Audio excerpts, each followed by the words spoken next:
যে সমস্ত শুকনো ফল ইউরিক অ্যাসিড নিয়ন্ত্রণ করে। 1. কাজু বাদাম, পেস্তা বাদাম। পিউরিনের মাত্রা কম থাকার জন্য পরিমিত মাত্রায় খেলে এটি নিরাপদ। 2. আমন্ড এবং চিয়া সিড। এর মধ্যে প্রচুর পরিমাণে ফাইবার থাকার জন্য ইউরিক অ্যাসিড নিয়ন্ত্রণ করে। এছাড়া বিপাকক্রিয়াকে নিয়ন্ত্রণ করতে সাহায্য করে। 3. আখরোট এবং ফ্লাক্সিড অর্থাৎ তিসির বীজ।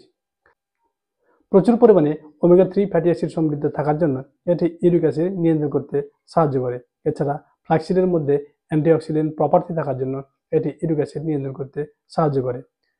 আবার উল্টো দিকে কিছু শুকনো ফল ইউরিক অ্যাসিডের মাত্রাকে বৃদ্ধি করে, যেমন কিশমিশ এবং খেজুর।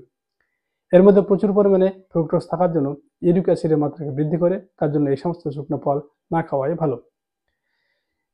শুকনো ফলের পাশাপাশি আপনাকে প্রচুর পরিমাণে জল পান করতে হবে, যাতে করে আপনার দেহ থেকে অতিরিক্ত পরিমাণ ইউরিক অ্যাসিড মূত্রের মাধ্যমে বার হয়ে যায়।